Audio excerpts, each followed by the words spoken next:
Hello, everybody. Before this gets started, I wanted to provide an important disclaimer and content warning. In this episode, I'll be discussing the topic of suicide, including its causes, impacts, and related issues. I get that this subject matter can be deeply upsetting to people and might provoke strong emotional responses, so it isn't my intent to upset anyone. My intention is to approach this topic, I should say, with empathy, sensitivity, and my aim is to provide helpful information and resources as well.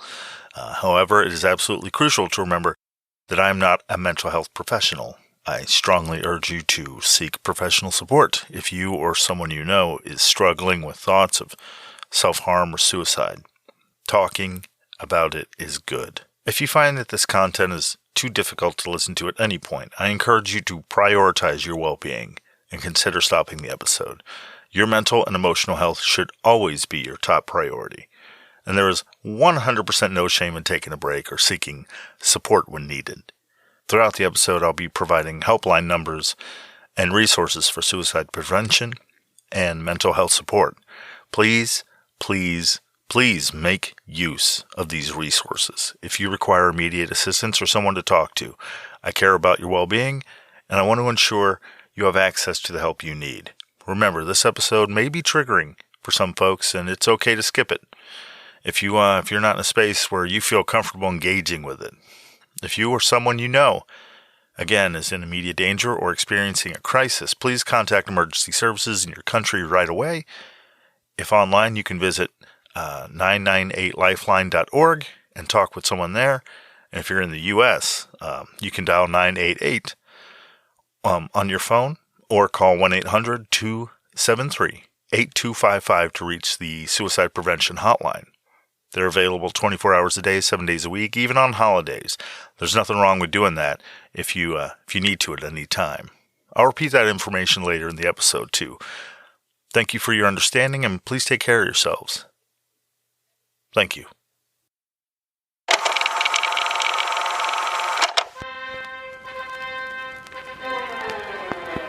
The following podcast is intended for mature audiences.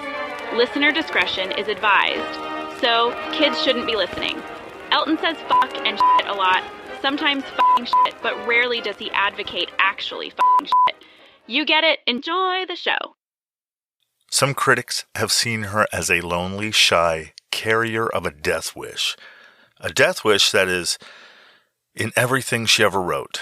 Others have seen her as an inevitable victim of male brutality, destroyed by a cheating, self-serving husband that was also undermined by an ambitious mother, overcompensating for her own inadequate marriage. Today, a look into what's considered one of the greatest literary works of modern times, and what might be the most important and controversial book of poetry of the 20th century, and of course its author, a single mother destined to be remembered for the wrong thing.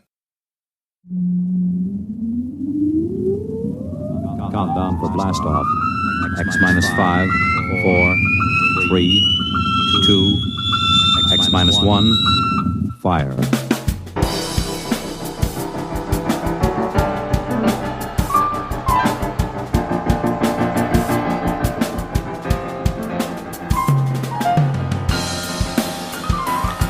Welcome to Elton Reads a Book a Week. Who would like to remind you to get Elton Reads a Book a Week or get out?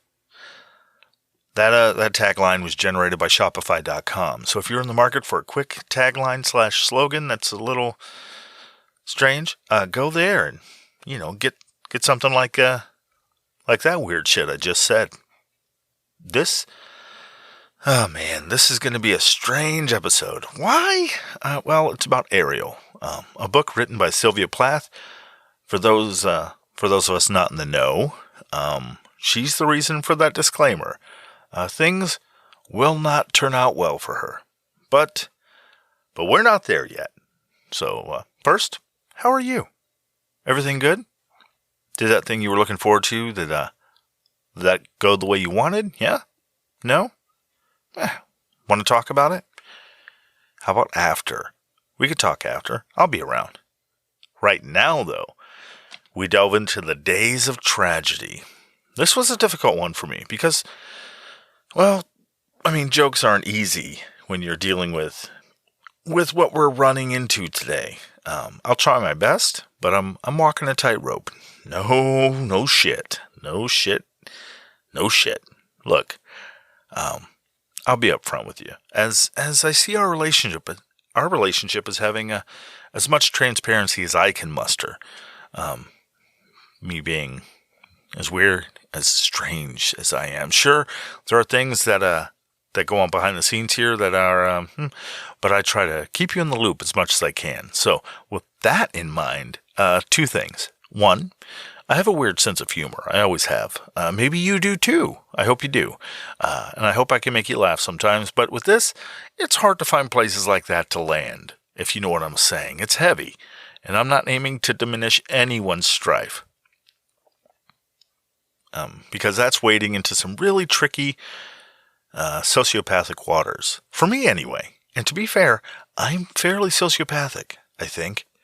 Just not full bore, I'm pretty sure. Regardless, that brings me to number 2. I've struggled with depression my entire life. And yeah, up to attempted suicide a few times. I had a breakdown a little later after that, but it was a long time ago. I got some help, some therapy, actually, and I'm a much better place now. It's something that happened, and I still deal with it, but with much better approaches in place before it gets to a bad point. So when it comes to talking about other people and their dealings with things like that, I tend to defer to understanding over ridicule. That doesn't mean I'm not stocked up on gallows humor. It jumps out at the weirdest times. It really does. At work the other night, I thought about a clown car losing control on the highway and smashing into a tree. And then the headline the next day, or even later that night, would read, clown car crashes. 1 car involved. Hundreds of passengers dead and injured. Yeah, that makes sense to you. Welcome. The book this time around is the book Ariel by Sylvia Plath. It's a stunningly bizarre tale told in a series of poems about a character named Ariel and their increasing anger over having their name confused with various kinds of things named or involving Ariel, which is an adjective form or adjective meaning of, from, or in the air. It's kind of hard to explain. So here's an excerpt from the first poem in the series titled, quote, "Someone about to catch these hands," unquote. It was written in the fall of 1961. Are you sure, sir? Because it sounds the same. What did I say, motherfucker? That is not my name. Yet you said Ariel, as in aerial antenna, did you not? I said Ariel, as in that's not my fucking name, you fucking prick. Catch this fist in your fucking mouth till no teeth remain. I'll take no shit from you, kid. I'll knock you out, climb the roof, grab that fucking aerial antenna. That's not me. Beat you to death with it. I can't take this anymore. God damn it. Fuck you. Fuck rhyming. Fuck poems. Fuck the world. You hear me? Fuck the entire world.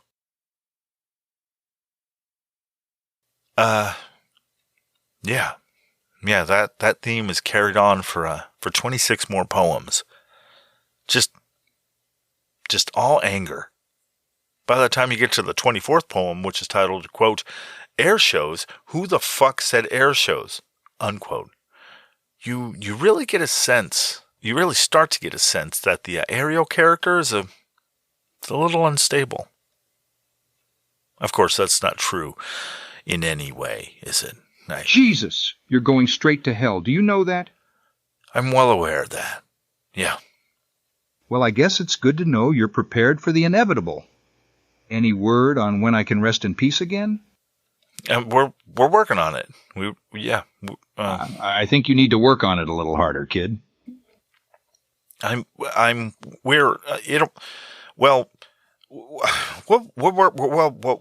work it out, Shep. Yeah, well, I don't want to scare you, but I think you should know that hell hath no fury, like a shepherd made to wait in limbo by an easily poltergeisted podcast host. I will keep that in mind. Good. In the meantime, I'll just be here, sharpening up on my bed, spinning and dinner plate smashing, because you never know when that will come in handy. If you catch my drift, kid. If you catch my drift. Tick-tock, tick-tock. Moving on. For the less literary-minded among us who weren't put onto her work in school, onto Sylvia Plath's work, the thing that usually you're told to read in school is the bell jar. That usually makes it onto a reading list or other, right? I mean, you know, the required reading that was most likely cliff noted and fibbed into book reports. Yeah, you know what I'm talking about. Regardless, let's wade into a little bit of brilliantly written poetic tragedy and come out a little smarter on the other side, okay? Who's with me? Oh, stop. Okay. Who doesn't like a little tragedy now and then? Okay, a few Greek playwrights and a funny little guy named Shakespeare would disagree, okay? They built some healthy careers on it, and those stories were fake, more or less. So let's talk about Sylvia Plath. Sylvia Plath, who wrote, ready for using the pseudonym Barbra Streisand. Yeah, you heard me. Then just very recently changing it to Lady Gaga. That's right. They're the fucking same person. Blows your mind, right? Blows your fucking mind. Also, get this. When she moved to England, she changed her writing name again. Are you ready for this shit? To Helen fucking Mirren. And Elizabeth Alexandra Mary Windsor. That's right. The Queen of fucking England. And get this, she often did it interchangeably. How is that even possible? Though if you think about it, have you ever seen Sylvia Plath, the world-famous poet, author? And Barbra Streisand, legend of stage and screen? And Lady Gaga, pop idol icon singer lady? And award-winning actor? And I'm pretty sure she won an Oscar, Helen Mirren? And recently passed, the only Queen of England you'll ever know or will know, Elizabeth, in the same room? Have you ever seen all of those people in the same room at the same time? Of course not, because what the fuck am I talking about? I'm an idiot. Sorry, but imagining Sylvia Plath was secretly all of those people and the entire globe was just never questioning it or never wondering about it, I had to. It's so stupid in my head. So no, as cool and time-traveling heavy as it would be, totally only one person, Sylvia Plath, was born October 27th, 1932 in Boston, Massachusetts. I don't know why I said it like that, but U.S. born. She was born in the U.S. in Boston. What the fuck am I blubbering about? She was a healthy 8.5-pound baby, and a brother followed 30 months later. Their father, Otto Plath, was born on October... Nope. He was born April 13th, 1885. That's not October. He was a German immigrant who came to the U.S. to stay with his grandparents, then pissed them off so bad that at 16 they kicked his ass out of the family Bible. You know you've gone and done some horribly wrong shit when your whole family no longer wants you associated with Jesus. Yep. After graduating from Harvard, no less, he would end up a professor of biology at the University of Boston, old U of B. I don't know what the University of Boston. Anyway, so he landed pretty well, I guess. You know, being a professor of biology at old U of B. No thanks to the family Bible. Although he did encounter some discrimination at the University of California and was passed over for a scientific post due to being born on the wrong spot of planet Earth. East Prussia, where he was born at the time, was pretty hated, and mostly due to it being part of Germany. Because of all the wars and stuff, you know. They so hated Germany that if you were born there before the current time of hate, it meant you were retroactively hated. Even if you were a baby at the time. Who said it wasn't all right to hate babies? Am I right? Stupid 1830s, these Prussian German babies.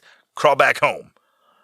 Even though He moved to the U.S. when he was 15 and was a full-blown adult by the start of World War I. It doesn't matter. It was fuck you, German baby. No job for you. Off with his head. Sorry, that didn't happen. Not to cut off the head part. I got carried away. He was discriminated against. Just not up to the point of demanded decapitation. So, Otto Plath also happened to be a leading expert on bumblebees, because of course he was and is. You'll hear why. That's just classic Otto in a few seconds. He was teaching at the old U of B when he married one of his students. Fucking naughty Otto bee expert. Naughty! The student was Aurelia Schuber. I don't know. Maybe both. Not both. Just one. I just don't know which. Otto was 46. She was 23. Ouch. Fucking naughty bee expert. In relationships like that, it always seems like someone is either really, really scoring or settled. Or in this case, probably a combo of both. Their courtship seemed to go very well. They went on hikes and stuff, which is early 20th century code wording, meaning fucking a lot. Somewhere in there, he wrote a book about bumblebees, which is how you kill the urge to fuck a lot. So I hear. Oh, and he wrote a chapter for another book on insect societies, which was probably about bumblebees, which, like I said, kills the libido. In others, a lot. Kidding. I'm kidding, bee lovers. Bees are actually interesting, I think. I'm saying Otto, more than anything, is in all likelihood killed the urge to fuck. It's just classic Otto being Otto. You know what I'm saying? Or not. Bees. Otto and bees and making people not want to have sex is classic Otto. What am I still talking about Otto for like this? Seriously, the sex thing is just an inference. The bee thing, though, is all too real. He really liked bees. Talked about them a lot. He was an expert on them. The bees, that is. As in, you'll see, it was kind of an obsession. A deadly obsession. That's foreshadowing. Overall, things seem to be going pretty well. More or less. In what we'll discover is in an awful way. Shit's gonna suck real soon. Suck some fucking ass a lot. Before we get to the grand home life and the sucking a lot that will happen to the newlyweds, let's back up a little bit and have a look at Aurelia Schuber, or Schuber, whatever, and how she will soon be Aurelia Plath. Once Otto seduces her into the hiking with all of his sexy bee talk. She was also known as Camellia S. Plath, Aurelia Schuber Plath. The lady had more aliases than her daughter, Barbra Streisand Gaga Windsor Queen. Aurelia was the daughter of Franz Schuber of Bad Aussee, Styria, which is a lovely town in Austria, in the state of Styria. Which, I mean, for real, how fucking American am I that I didn't know Austria had states? It's just the American exceptionalism / ignorance at play. The only federated structure I know or understand to exist is the United States. Bliss, folks. It's worth the drooling. No, it's not. It's really not. It's kind of terrible. Anyway, 15 other countries, by the way, have federated states. I looked that up, meaning a state, a province, a region, a canton, a land, a government, an oblast, an emirate, or a country that is a territorial, or a country that is a territorial and constitutional community forming part of a federation. Such states differ from fully sovereign states, however, in that they do not have full sovereign powers, as the sovereign powers have been divided between the federated states and the central or federal government. You know, like the United States. God, fucking. Back to Aurelia Strauber, who was not quite Plath yet. She was born to Franz Strauber, like I said, and his wife, Aurelia Grunwald, or Greenwood. She was born on April 26th, 1907, in Boston, Mass. That's a terrible accent. Boston, Massachusetts. Sylvia Plath made reference to her grandmother by making Esther Greenwood the name of the heroine in her semi-autobiographical novel, The Bell Jar, which you were probably forced to read in school, Cliff Notes, etc. Shit is kind of sparse as to whether Aurelia had any weirdly bland nicknames regarding unhealthy hobbies and or crippling addictions. More foreshadowing. The relationship between Aurelia and her daughter later was rather problematic and an ambiguous one, for on one hand, they were exceptionally close to each other, and on the other hand, Sylvia Plath often claimed she fucking hated her mother. Their relationship is portrayed in Plath's novel The Bell Jar and in the poem Medusa. I should probably read a little bit of Medusa here, but I'm telling you, I read poetry so badly. You have no idea. It's clunky as fuck, and I'm terrible at it. So I will save you. I will save you that misery. So forgive me. I know, I should read some, but fucking, oh my God. After teaching for 2 years at Cape Cod Community College in Hyannis, Massachusetts, Aurelia Frances Plath would devote herself to editing the personal correspondence of her daughter. She would release them later in a book called Letters Home, Correspondence 1950 to 1963 by Sylvia Plath. That will be published in the future in 1975 and form the basis of a play of the same name by Rose Lehman Goldenberg. Goldemberg. Some people would see her work with her daughter's work as a form of kind of clout chasing. That's neither here nor there, though. She held a master's degree in English and German from Boston University, so she was smart. Where she also taught in college. Jesus, fuck, I'm stumbling all over the place. I'm so sorry. She also taught practical arts and letters from 1942 to 1971, so a good run there. She developed a program for training medical secretaries, so good on her, right? Good on her. Now back to Otto and his asshole house of asshole. Otto was an autocrat at home, or as another source put it, a domestic tyrant. Read. Fucking dickhead. See, I didn't even say asshole again. Or Schwachkopf. Schwachkopf, as you would say in German. Schwachkopf is dickhead in German, so you're welcome. He insisted, Otto did, that his wife give up teaching to raise their 2 children. He would eventually take ill, and refused to see doctors while doing so. Instead, he chose to just bitch and moan the entire time, being a general pain in the ass for everyone in the house. He died 3 months after finally seeing doctors and being diagnosed by them with diabetes. This would happen when Sylvia was 8 years old. Oddly enough, Otto's profession and his diabetes were related, and it's real fucking weird, like so weird. As a boy, Otto had such a sweet tooth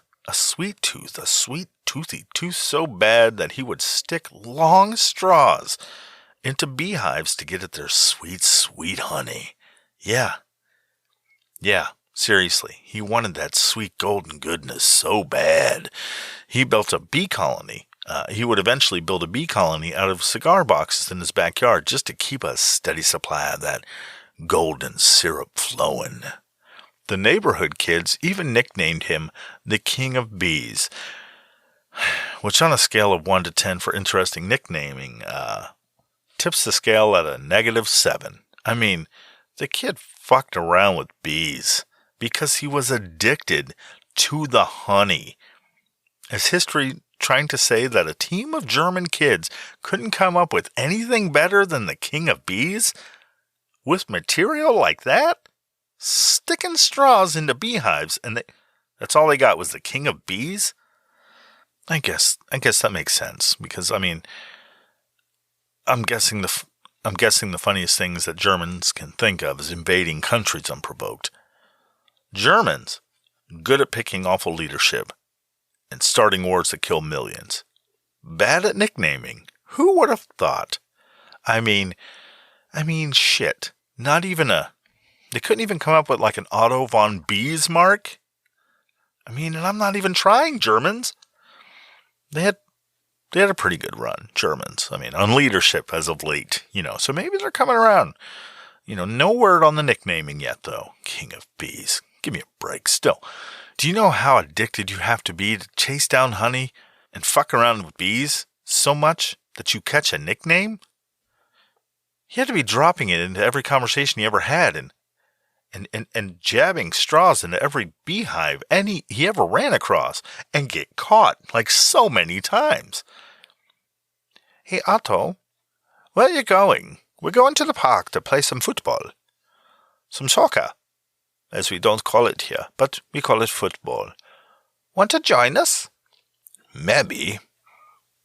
Will you have any honey there? Sweet, rich, golden honey that oozes and drips down your finger when you... No honey, Otto. We're just playing the... I am not done. It flows down your finger, that glistening amber nectar of the gods, whose only protectorates are the most fascinating creatures in the whole world. Do you know what that creature is, Hans? Is it bees, Otto? Always with the bees, Otto. Do you want to play football with... Yes, it is the bees, Hans. The precious guardians of the most precious golden miracle in all of the world, Hans. You're a weird motherfucker, Otto. Just weird. Otto was a junkie, flying high on that sugary H train. It wasn't nothing going to put him off. You hear that, Ma? Nothing putting Otto off that honey train's sweet tit of sugar dreaming. No, Ma, I'll die before you take it away from me. Mom, Pa, I'll die.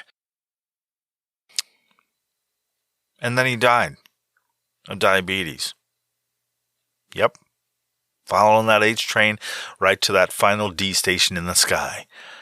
The D, of course, death from diabetes. Yeah, I know. I know how wrong that was. I know. And I apologize for it all. Believe me, every day of my life. Otto's shit attitude, his bout with diabetes and related ailments, his unwillingness to seek medical attention until figuratively the last second, and subsequent death because of it consumed the energy of the entire household. And after his passing, it left his family penniless.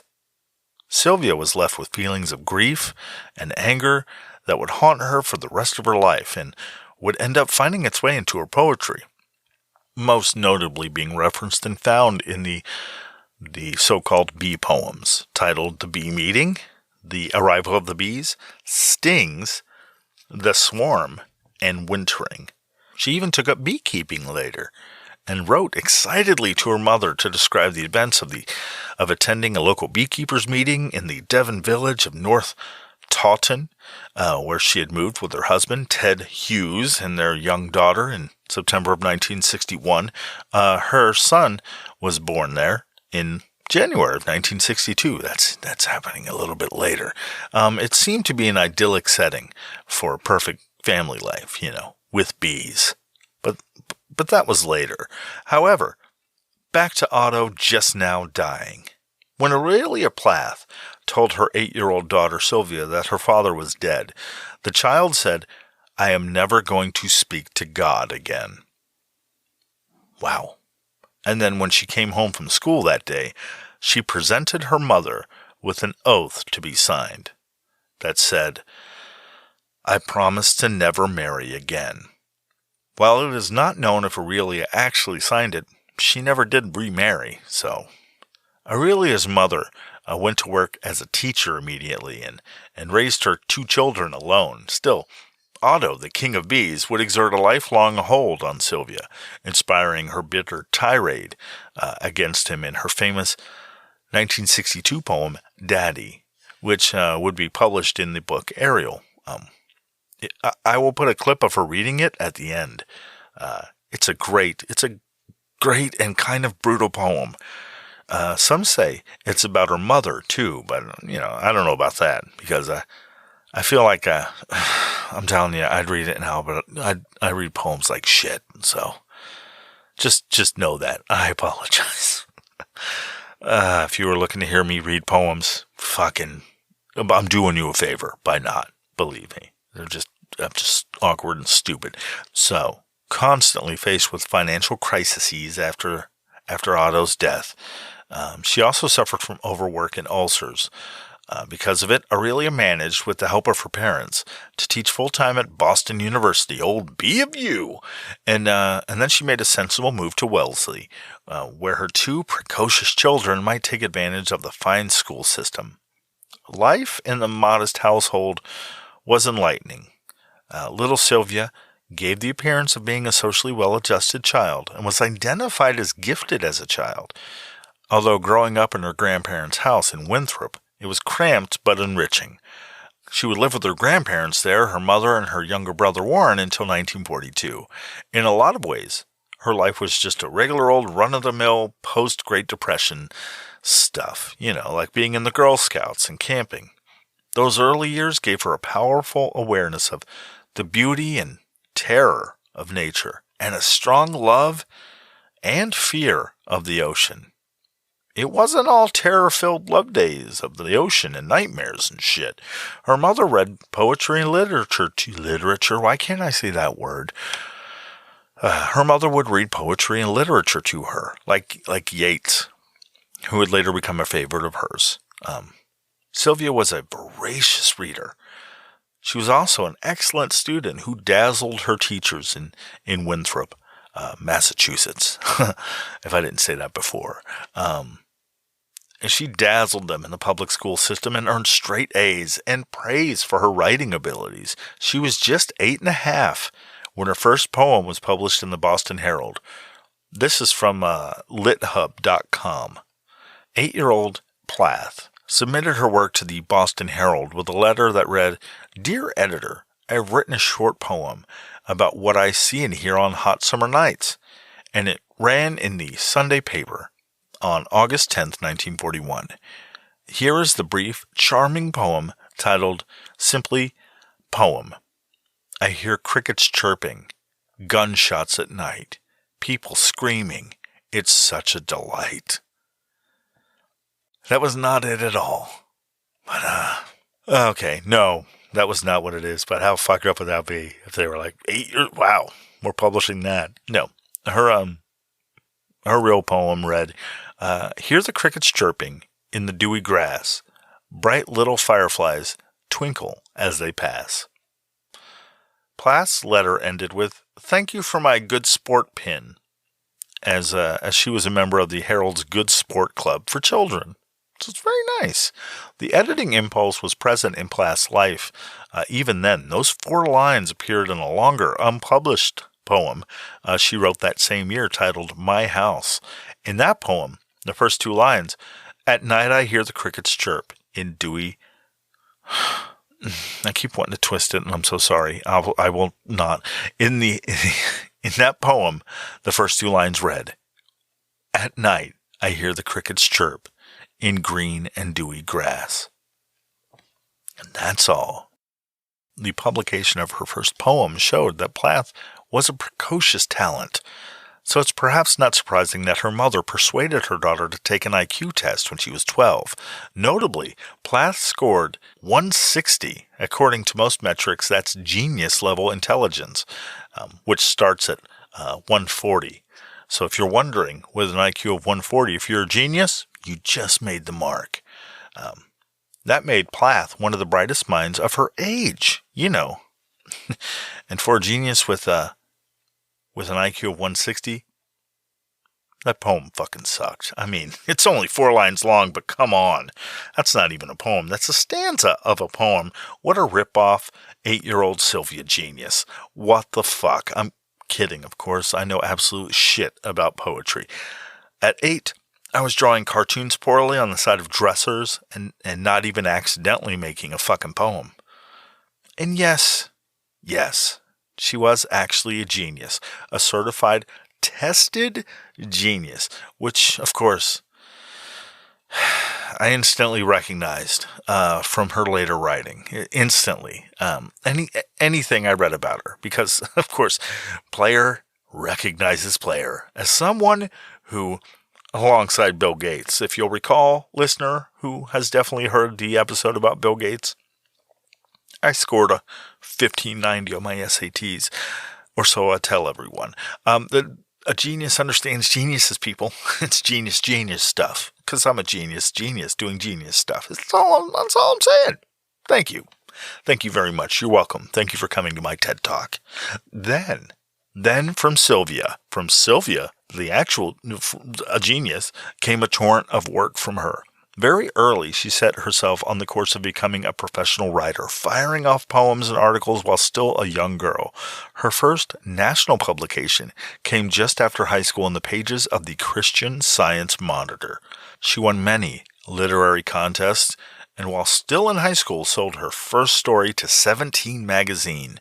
In 1950, Plath matriculated at Smith College on a scholarship. A private women's liberal arts college in Massachusetts is what Smith College is. She excelled academically. By the end of her first year at Smith College, Plath had earned a reputation for being extremely bright and uniquely talented. She even edited their newspaper thing called the Smith Review, which is one of their collegiate college publications. Even though she had a scholarship, Sylvia still had to earn money while studying. For her first 2 years at Smith College, she held down a number of jobs to help pay rent and for her accommodation in the yellow-walled Haven House. She waited tables, she peeled potatoes in a local kitchen, while participating, by the way, in local amateur boxing and mixed martial arts matches held in secretive locations and back rooms in and around the area. She would earn money fighting in these bloody, overly violent boxing matches just for women. And the illegal fighting ring, by the way, that after an extensive investigation done decades later, it was found to have all been started by none other than Hillary Clinton. After being drummed out of the All-Women's Collegiate Pugilist League at Wellesley College, Hillary Clinton went to Smith College and started an illegal boxing ring in which Sylvia Plath became champion and won the largest purse, $250,000. And then the Yakuza came in. There was gunplay. Sylvia wasn't prepared for that.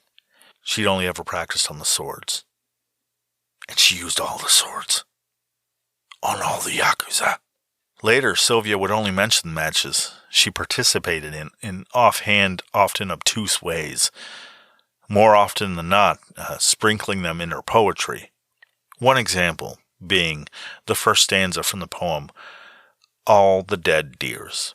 Quote, rigged poker stiff on her back with a granite grin. This antique museum case lady lies companioned by the gimcrack. Unquote. It's pretty obvious Sylvia is talking about a glass-jawed hussy she knocked out cold with a hard right cross.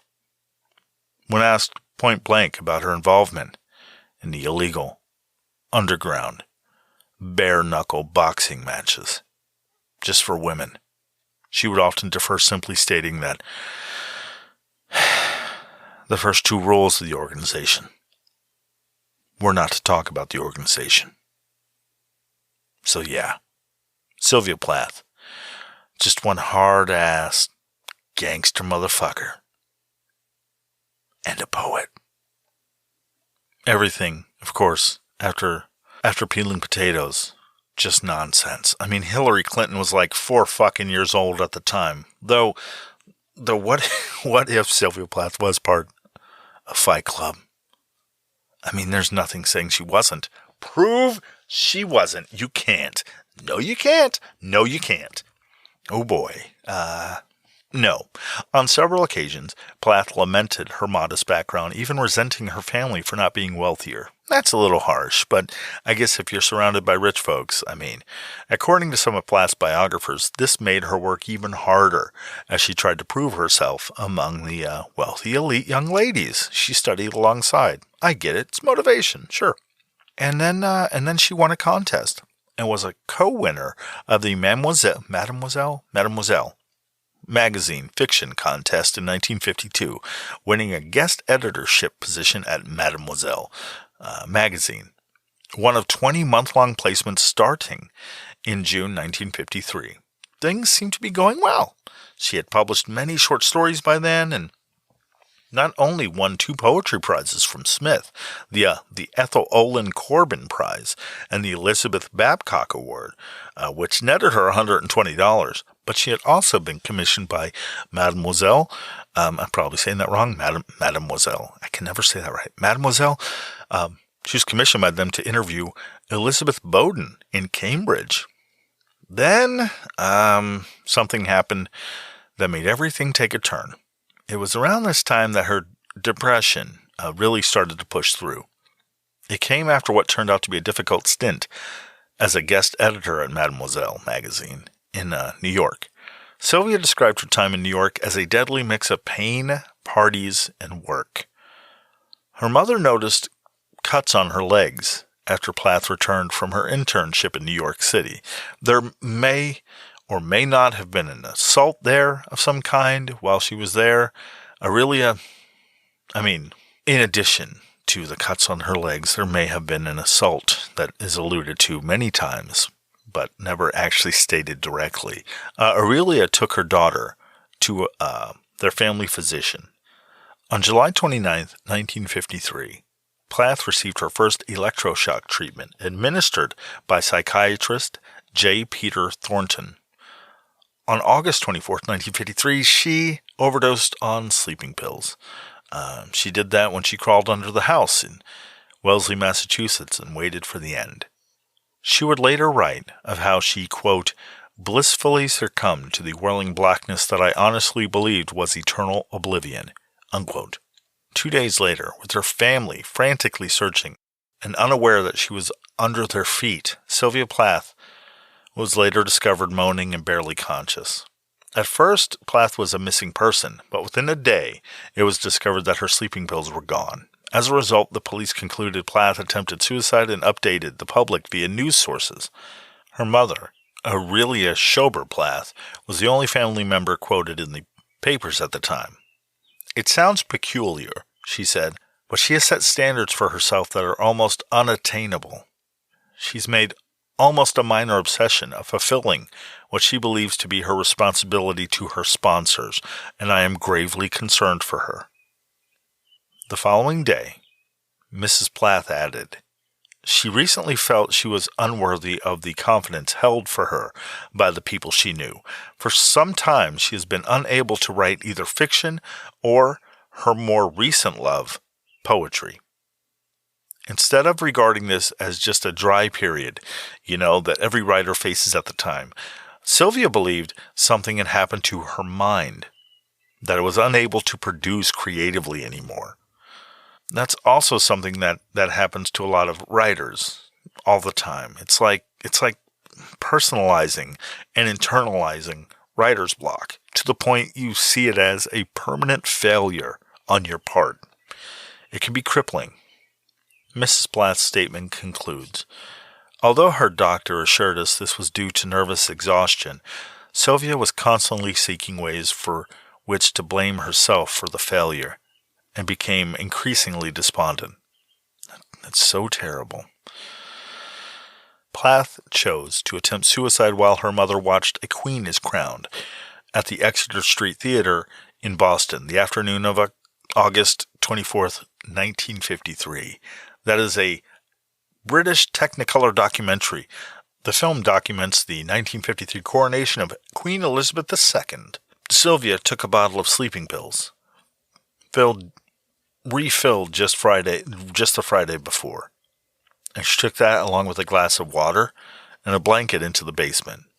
Sleeping pills, by the way, that she had gotten from a doctor that her mother took her to when she suggested that the world sucked and that she and her mother should die together. It's terrible. Then she went into a crawl space underneath the house, which was directly below the screened-in breezeway which connects the house to the garage. It was blocked by firewood. Sylvia carefully moved the logs and then replaced them, concealing herself completely. Then she swallowed 40 of the sleeping pills. 40 pills! Jesus. She then swallowed 40 of those pills, and it took nearly 300. It took nearly 300 hours to search for Sylvia. I never thought to wonder why she was such a public figure from just being a new great writing talent. You know, not every writer is ever as widely known as Sylvia Plath, even some great ones. And so what eventually does happen to her, why did it hit the news? Why did everyone in the world suddenly know, because of that? Why? So, I mean, other than what we'll be talking about in a few minutes, her notoriety actually kind of started here when she was reported missing. It became a big deal, almost like a story that goes viral today, or, some newsworthy event. There were 172 articles written about her over this disappearance, and it was published in over 50 papers. They all carried the story for the search for her. The trauma in New York, and also coming home to the news of a rejection for a placement in a short story summer course at Harvard.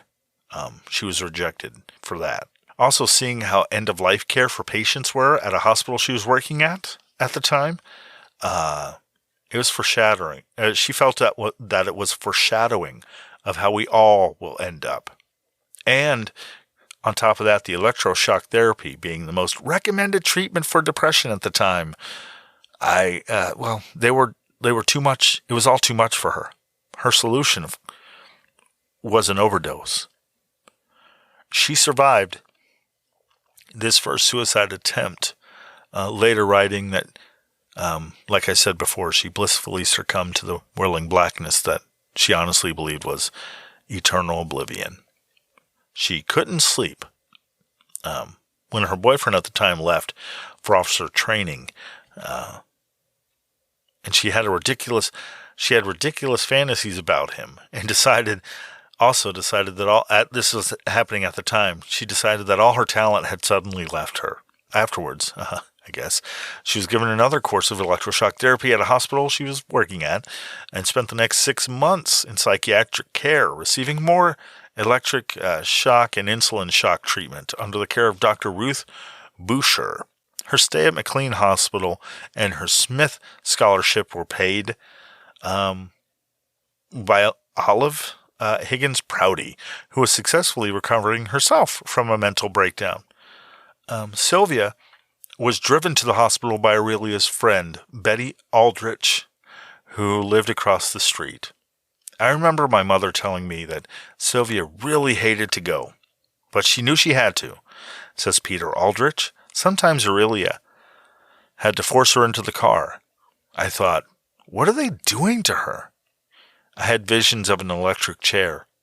My only glimpse of her after her treatment was one day when she was coming out of my mother's car, and she seemed uncharacteristically lifeless. I thought, that's not Sylvia. What have they done to her? It was almost as if the life had been sucked out of her. Because the psychiatrist did not give Sylvia a drug or a shot to anesthetize her before exposing her to this gear, Sylvia felt so traumatized by the electroshock therapy electrodes, that were attached to her temples that she felt not so irrationally as if she were being electrocuted for some unknown crime. I can imagine. Jesus. Sylvia believed that she was being punished. But for what? What had she done? Had she been too ambitious? Set her sights too high? Was it because she was a woman and a writer? Around the time Plath received the treatment, electroshock therapy in the United States was frequently given in the office of the psychiatrist without the benefit of anesthesia, muscle relaxers, or emergency equipment. Treatment involved placing metal probes on the temples that shot strong currents of electricity charging through the patient's body. Once the treatment was completed, the doctor brought Sylvia out to the waiting room where her mother and neighbor drove her home. Dr. Thornton treated Sylvia for the first few times, but then he went on vacation and left Dr. Tillotson in charge of several more sessions. On this session, Dr. Brian Cooper, medical doctor, also writes, quote, after inflicting gashes on her legs and talking of suicide, she was referred to a psychiatrist and started on electroconvulsive therapy, or ECT, which seemingly convinced her that she was fated to become insane. Yeah. Jesus Christ. What the fuck? It is still used today, but under very, very different circumstances. Today, ECT is administered to an estimated 100,000 people a year, primarily in general hospital psychiatric units and in psychiatric hospitals. It is generally used in treating patients with severe depression, acute mania, and certain schizophrenic syndromes. According to the Mayo Clinic, ECT, or electroconvulsive therapy, as I said before, seems to cause changes in brain chemistry that can quickly reverse symptoms of certain mental health conditions. Today, it's given under general anesthesia, using only very small currents. It now uses electric currents given in a controlled setting to achieve the most benefit with the fewest possible risks. Is that better? For me? I don't know. I can't really say. I can't say I'm not a doctor. Holy shit, I am not a doctor. You do better to confer with a doctor about it. Please, don't get your medical advice and knowledge of medicine or anything from podcasts, folks. Especially. Do you hear that? Especially from this one. Please, me, a non-doctor, and especially me talking about stuff like this. I can't bring myself to lick a 9-volt battery to test it, okay? Go talk to an actual doctor. They can assure you and talk to you about the procedures, talk to you about it and everything. Go do that instead. It's a perfect time for this. Again, if you or someone you know is in immediate danger or experiencing a crisis, please contact emergency services in your country right away.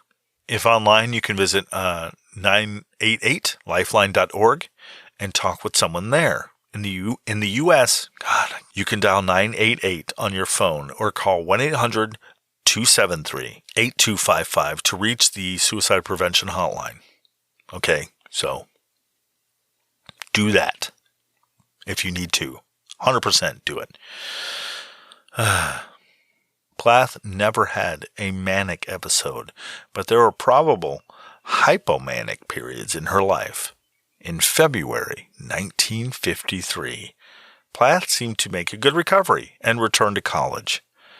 In January of 1955, she submitted her thesis, The Magic Mirror, a study of the double in 2 of Dostoevsky's novels. And in June, she graduated from Smith with the highest honors, graduating summa cum laude. Whatever. She obtained a Fulbright scholarship to study in Newnham College. One of 2 women-only colleges of the University of Cambridge in England, where she continued and actively wrote poetry and published her work in the student newspaper Varsity. At Newnham, she studied with Dorothea Crook, whom she held in high regard. She spent her first year, winter and spring holidays traveling around Europe. at Cambridge University, where she studied on the Fulbright Fellowship from 55 to 57. Actually, the Fulbright Fellowship was pretty hard to get. You only about 20% of applicants receive it. Sylvia moved from brilliant boyfriend to brilliant boyfriend, as one source put it. As you would expect any young woman going to college they would do. It's fucking college, motherfucker. I mean, come on. She does her college socializing, and does all that until famously meeting Ted Hughes at a raucous party on February 25th, 1956. Hughes, seeing her for the first time with her blonde hair and red bandana headband, red bandeau headband, and as he later put it in a poem, quote, legs that simply went on up, unquote. Hot damn Teddy. He thinks she must be Swedish. The attraction was immediate. After spying him at the party, Sylvia said he was the only man there big enough for her. They talked for a while, then Hughes ripped off her headband and kissed her violently. Oh shit, okay. She responded by biting Hughes on the cheek, drawing blood. What the fuck? Yikes. Anyway, aggression was an ingredient in their relationship from the start. Although Plath gave the impression of a serious, sensible girl, sophisticated and poised, below the surface was a wildcat, apparently, with a deep, insatiable hunger. Hughes, she thought, might just be able to satisfy it. Hot. Weird, but hot, sure. Plath read the writings of British poet Ted Hughes before she met the man himself. Only months after that first meeting, they married in 1956, and the late 1950s found the couple living back in Boston. For a while, the marriage worked. They traveled first to Spain, then to meet his parents in Yorkshire. Sylvia took her final exams for her degree during this time. After Plath earned her graduate degree, she returned to America to accept a teaching position at Smith for the 1957-1958 school year. In August of 1957, they were in America, vacationing in Cape Cod, Maine. In September, she began teaching at Smith College, but in May of 58, after less than 2 years of marriage, the first signs of a rupture appeared. They quarreled after Sylvia had found Ted with a girl. The pit of insecurity started to open. She tried to pivot to something else. The major event of that year was a seminar given by the poet Robert Lowell. For a while, she attended a poetry course given by him, and that's where she met the poet Anne Sexton. Sexton's and Lowell's influences were incredibly important to her development, to Sylvia's development as a poet. Both urged her to write about more private subjects. Plath and her husband, Ted, were invited as writers in residence to Yaddo in Saratoga Springs, New York, where they lived and worked for 2 months. It was there that Plath completed many of the poems collected in The Colossus, her first volume of poems. Her first child, Frida, was also born then in 1960. Sylvia seemed to be doing better. The nature of her relationship with her husband portended, friction. She worshipped her husband, whom she considered the male counterpart of myself, always just that many steps ahead of me intellectually and creatively, so that I feel very feminine and admiring. Sylvia had apprehensions before their marriage, but those earlier fears were completely wiped out, and ironing and cooking in those first early days were celestial to her. She was delighted with her domestic life, and though we only know of these via reports of bliss that she wrote to her mother, there seems to be an unmistakable honesty in her glowing reports on the pleasures of her child motherhood. During her last 3 years, Plath abandoned the restraints and conventions that had bound much of her earlier work. She wrote with great speed, producing poems of stark self-revelation, and they were confessional in nature, her work. It was a new approach to poetry then. The phrase confessional poetry burst into common usage in September of 1959 when the critic M.L. Rosenthal coined it in his review of Robert Lowell's Life Studies in the Nation. How about that? The anxiety, confusion, and doubt that haunted her was transmuted into verses of great power and pathos, born on flashes of incisive wit. Many of her poems explored her conflicted relationship with her father. Though she was making good progress with a new direction in her work, her relationship with Ted took another turn.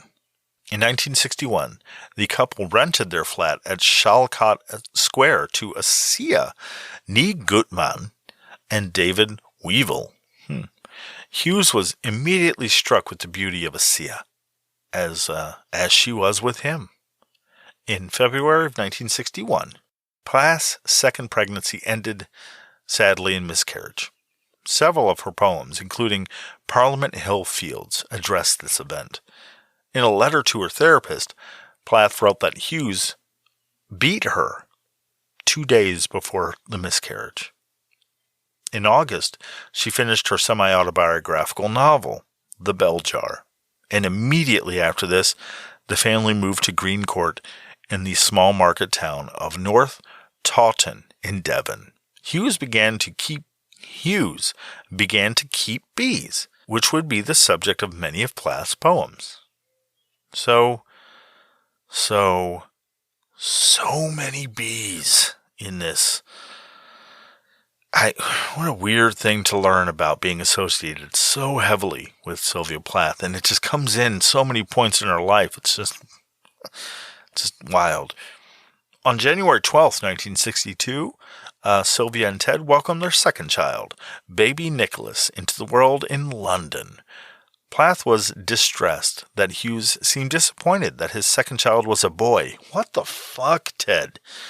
You're not doing all that great in this so far. During the early months of his second child's life, Hughes appeared distant and openly flirted with Asia Weevil, one half of a couple who were subletting the apartment that I mentioned earlier. Fucking Ted, come on. In June 1962, Plath had a car accident, which she described as one of many suicide attempts.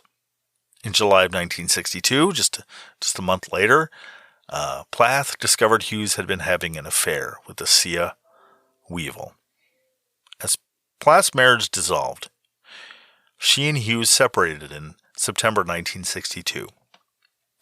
She had no reason to protect Hughes any longer.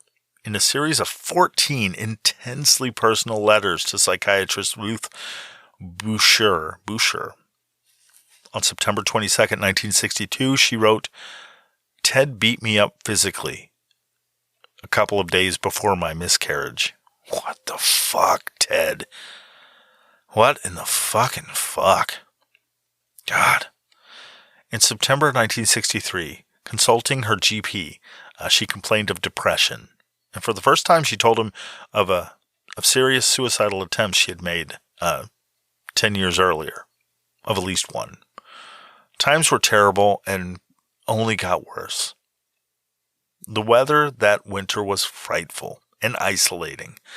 Sylvia was in the grip of a long depressive cycle, yet strangely, poetry had been flowing from her pen.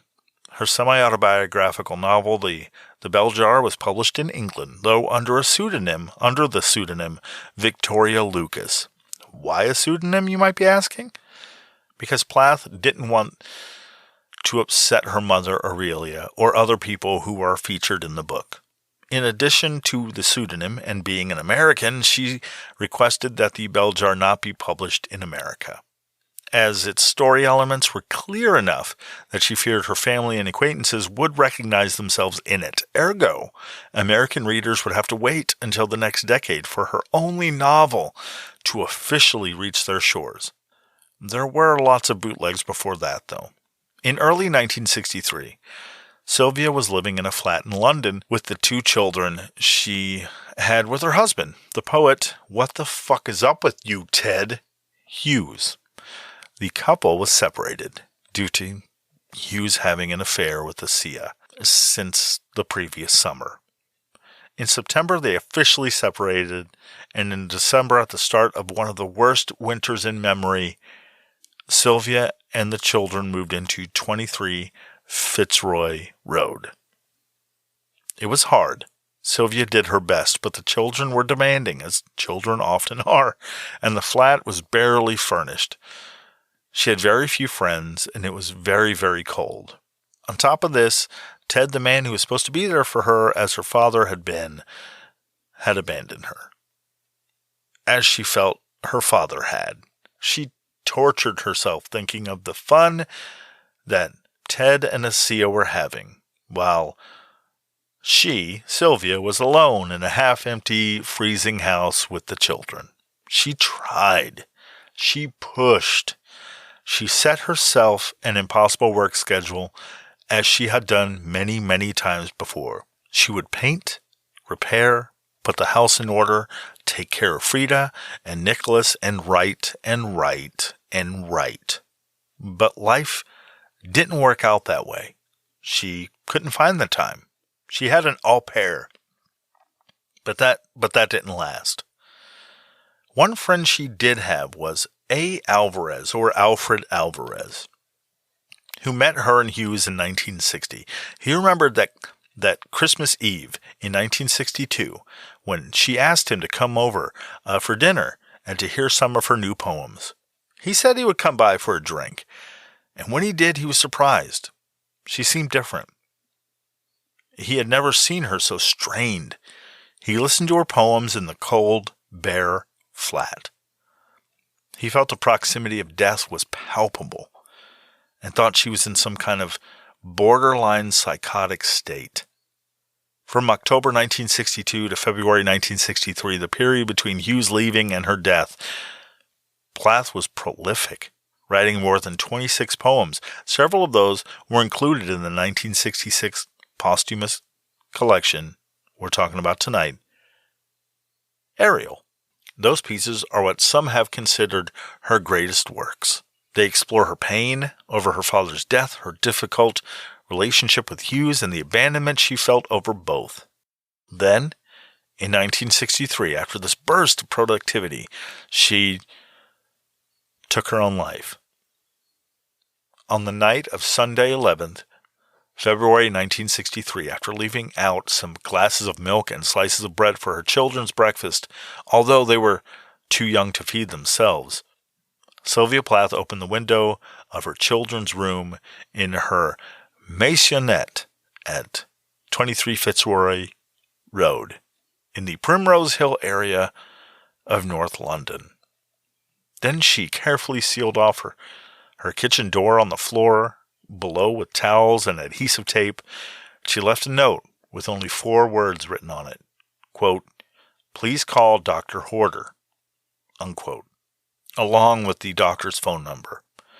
She put that on a baby carriage. Finally, she laid out a cloth for a pillow, turned on the gas, and put her head deep inside the oven. When the au pair, who had come to help with the children, arrived the next morning, she heard the children crying, but was unable to get into the house. Eventually, with the help of a builder, the door was forced. Immediately they smelled the gas. The children were shivering but unharmed. London was in the grip of the coldest winter in 150 years, and the house was barely heated. Then they opened the window in the kitchen, turned off the gas, and pulled Sylvia into the living room, where the nurse tried mouth-to-mouth resuscitation. Of course, it was too late. Sylvia was dead. According to the doctor at the University College Hospital who examined her body, she had died at around 8 a.m., although an earlier examination at the scene suggested her death had occurred sometime between 4 and 6 a.m. Earlier, Trevor Thomas, who lived below her and was the last person to see her alive, claimed that at around 12:30 a.m. he had seen her in the hallway. She asked him for some airmail stamps a few hours before her suicide. If she needed stamps, it's been thought that there must have been some last letter, No one is sure. Many believe that it was for a suicide note addressed to her mother, Aurelia, that at some point it went astray. Quote, with her head raised with a kind of seraphic expression on her face. That's how the neighbor described how she looked. When he asked if she was well, she replied, I'm just having a marvelous dream, a most wonderful vision. If this was so, then she must have finally decided to go through with it, not long after Thomas spoke with her. How gut-wrenchingly awful he must have felt. All that regret, just trying to imagine what he could have done differently or said differently or something, some magical thing that would have turned it all around. I can't even imagine how he felt. When Plath ended her life, she left behind a manuscript titled Ariel and Other Poems. Ariel was as much a part of Plath's suicide as the famous details of her death. When her body was recovered from her London flat, her manuscript was on the kitchen table next to it. But that manuscript was never published. Instead, a very different book called Ariel arrived in bookshops in the UK in 1965 and sold a phenomenal 15,000 copies in 10 months. In the US edition, which varies slightly from the UK edition, 12 of the poems Plath had included have been cut, and 15 new ones added in their place. Several poems had been bumped out of their original order. Much to the dismay of some admirers of Plath, Hughes became her literary executor after her death. Ted Hughes, Plath's estranged husband, of whom she had shortly before her death written, quote, I hate and despise him so, I can hardly speak, unquote. That Ted made the changes in the book, inviting some charged questions about his apparent conflict of interest as both Plath's executor and the impugned subject of her poetry. While there has been some speculation about how he handled her papers and her image, he did edit what is considered by many to be her greatest work. As I mentioned before, Ariel. The book features several of her most well-known poems, including Daddy and Lady Lazarus. The book was published in 1965 to much fanfare. One critic remarked that her poetry would have been valuable no matter what she had written about. What she did write about, motherhood, identity, despair, ensured Plath a posthumous place in the canon of great American poets. Most of the poems were written during the last 5 months of Sylvia's life. With this volume, she attained what amounted to cult status for her cool, unflinching portrayal of mental anguish. Although the poems range in subject from the pastoral chores, like the bee poems, to medical trauma of the poem Tulips, each contributes to the impression of the inevitability of the author's self-destruction. Some narratives routinely need a quintessential bad guy. Hughes, he fit that bill because he was already cast as the deserting husband. He was attacked for his approach to the editorship of Ariel. When it was revealed that he had deleted several poems from the original manuscript assembly, an assembly that was meticulously prepared by Plath for publication. Moreover, he had added some poems and had rearranged her planned sequence. Well, shit hit the fan. Plath herself had emphasized that her finalized Ariel collection began with the word love and ended with the word spring. Her decision to conclude Ariel with her group of bee poems, written in early 1962, was, in the view of several critics, an assertion of her optimism and determination to survive. Arguably, it was in Hughes's interest for the Ariel that had been published in 1965 to reflect any internal psychological frailty that foretold her suicide, and thus to deflect critical attention away from any contribution the mutual hostility within their recent marital collapse might have had.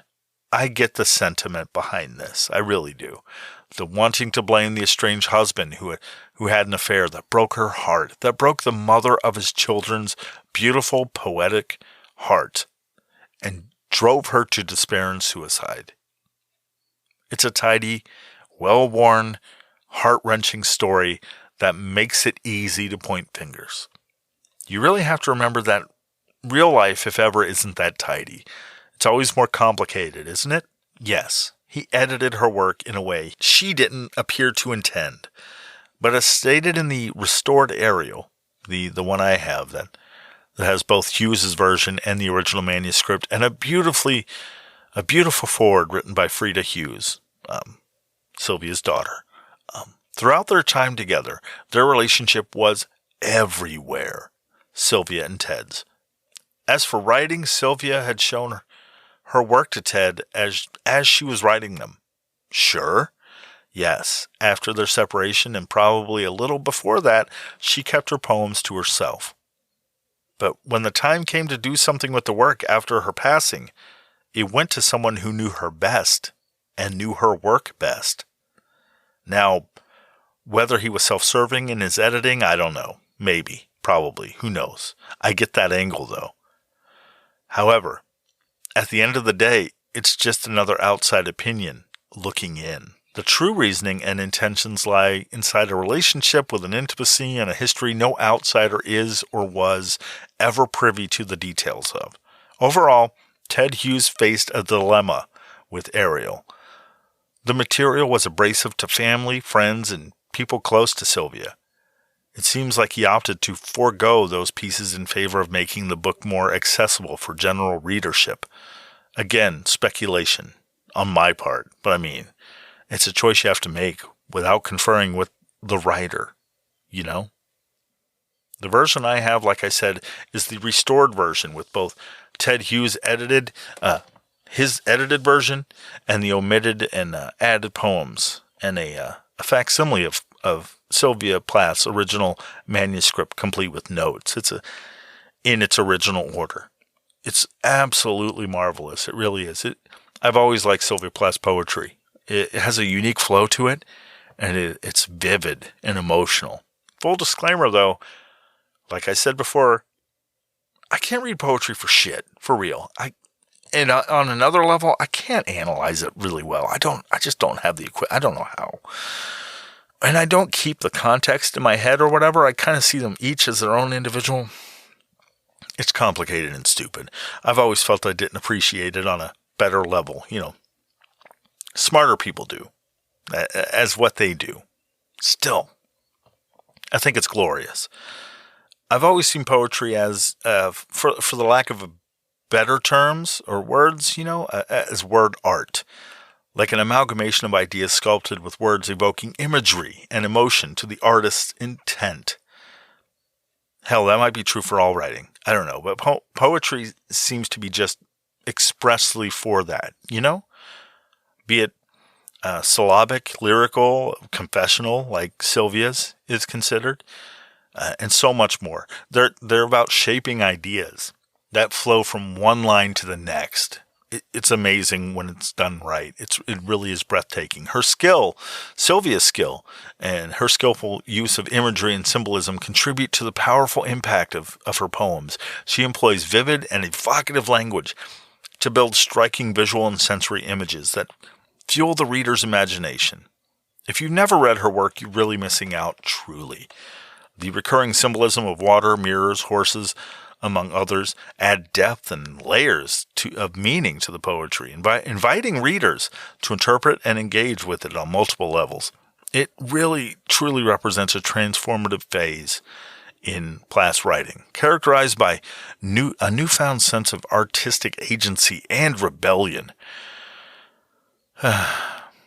She took Robert Lowell's advice and Sexton's advice to heart, taking the work in a more personal direction. The poems display a defiance against patriarchal norms and a kind of reclaiming of power through language and self-expression.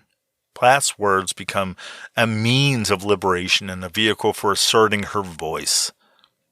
In Ariel, Sylvia uses her own experiences and emotions and transforms them using beautifully chosen, vibrant wording, and delves into the depths of the human psyche, exploring themes of despair, isolation, and the search for self-identity. She confronts her own fears, desires, and vulnerabilities, often using stark and unflinching language. This psychological introspection, it lends Ariel a raw authenticity and emotional intensity.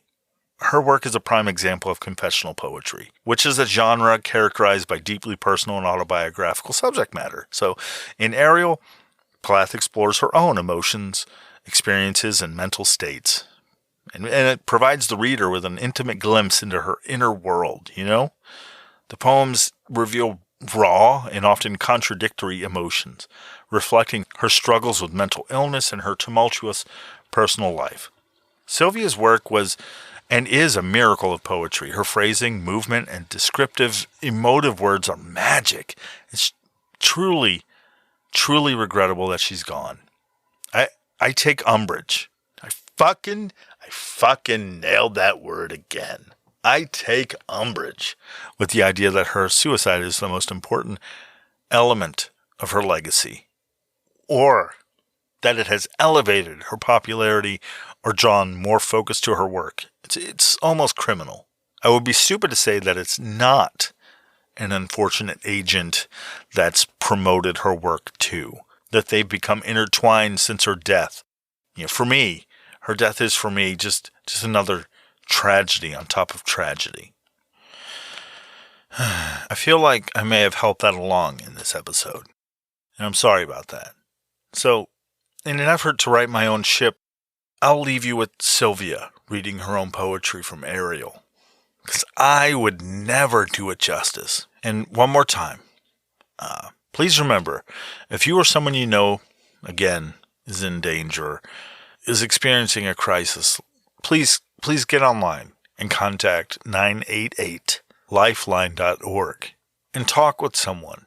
In the U.S., you can dial 988 on your phone or call 1-800-273-8255. It's 24 hours a day, 7 days a week, holidays, all the time.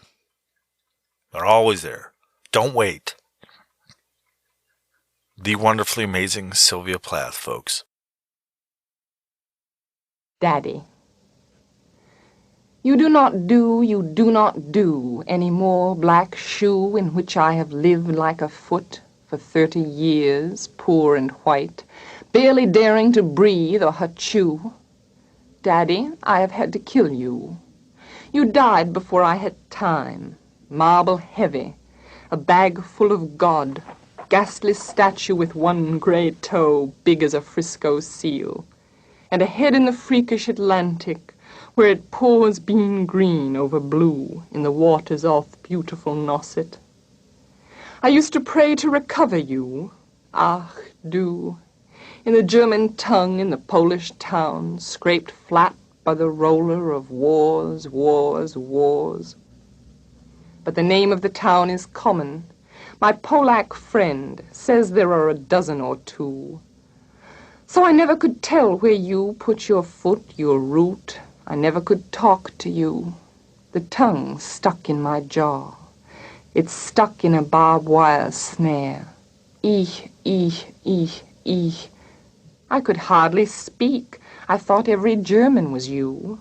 And the language obscene, an engine, chuffing me off like a Jew to Dachau, Auschwitz, Belsen.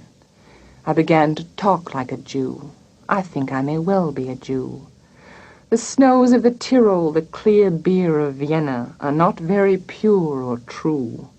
With my gypsy ancestress and my weird luck, and my Tarok pack and my Tarok pack, I may be a bit of a Jew. I have always been scared of you, with your Luftwaffe, your gobbledygoo, and your neat moustache, and your Aryan eye, bright blue.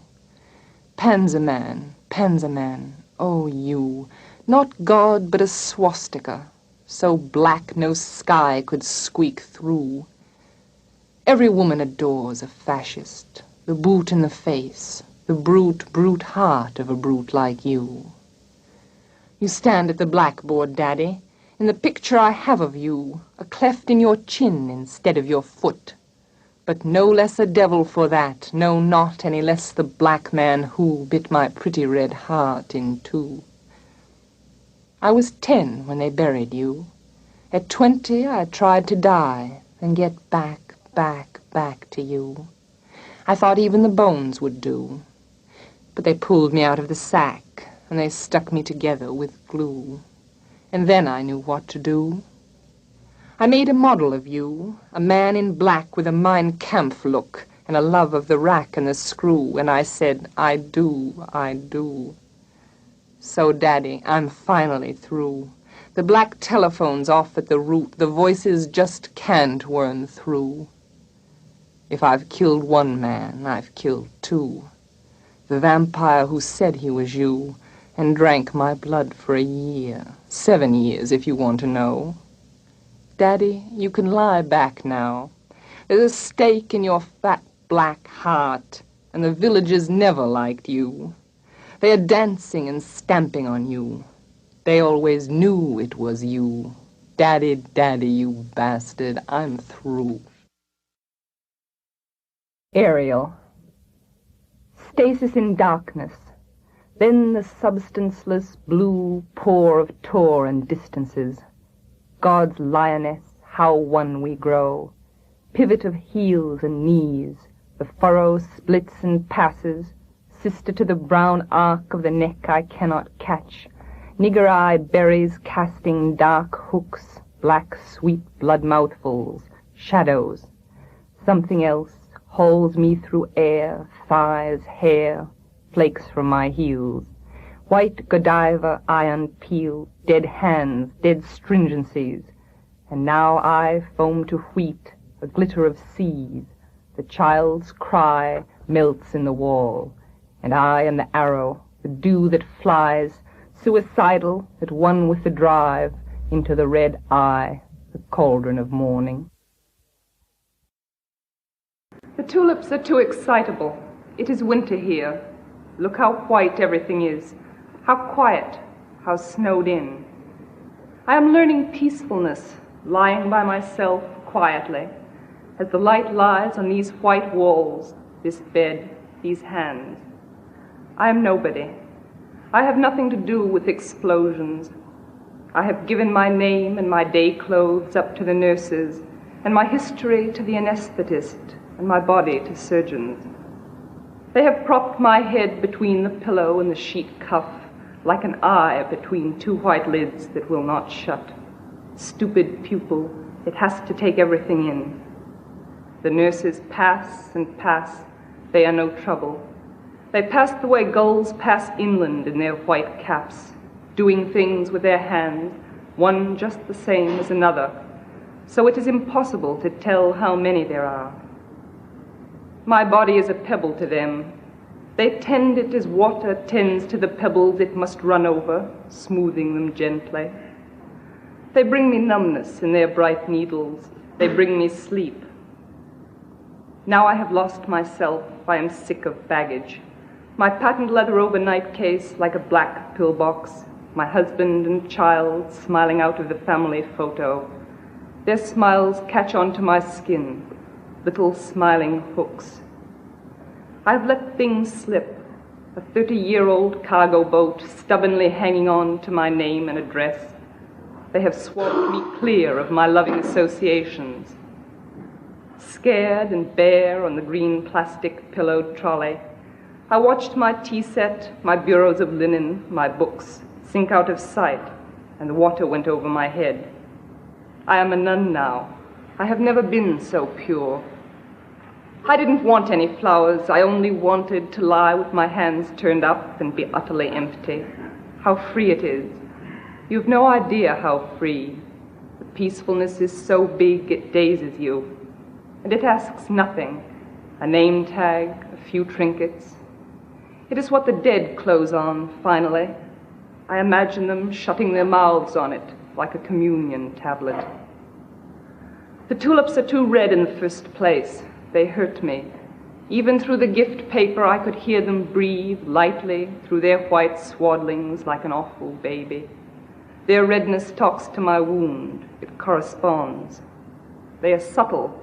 They seem to float though they weigh me down, upsetting me with their sudden tongues and their color, a dozen red lead sinkers round my neck. Nobody watched me before. Now I am watched. The tulips turn to me and the window behind me.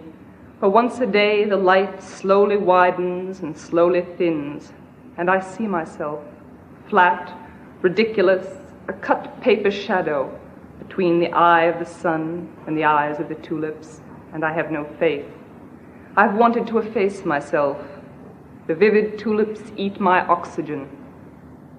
Before they came, the air was calm enough, coming and going, breath by breath, without any fuss. Then the tulips filled it up like a loud noise. Now the air snags and eddies round them, the way a river snags and eddies round a sunken, rust-red engine. They concentrate my attention that was happy, playing and resting without committing itself. The walls also seem to be warming themselves. The tulips should be behind bars, like dangerous animals. They are opening like the mouth of some great African cat, and I am aware of my heart. It opens and closes its bowl of red blooms out of sheer love of me. The water I taste is warm and salt like the sea, and comes from a country far away as health. Thank you for listening to Elton Reads a Book a Week. If you like the episode, please give it a 5-star review on your podcast provider of choice. Also, you can contribute to the production of this podcast via Patreon, where you'll get episodes of another podcast I have up there. You can also recommend this to a friend, relative, whoever you think might like it. Spreading the word helps a lot. It's the only kind of viral worth being a part of these days. You know what I mean. Above all else, thank you for listening. I appreciate it, truly. Oh, and start a book this week. Or finish a book this week. You know, will you? Come on. Don't let them die out. All right? Thanks again. Bye-bye. Bye-bye. Bye-bye. Bye-bye.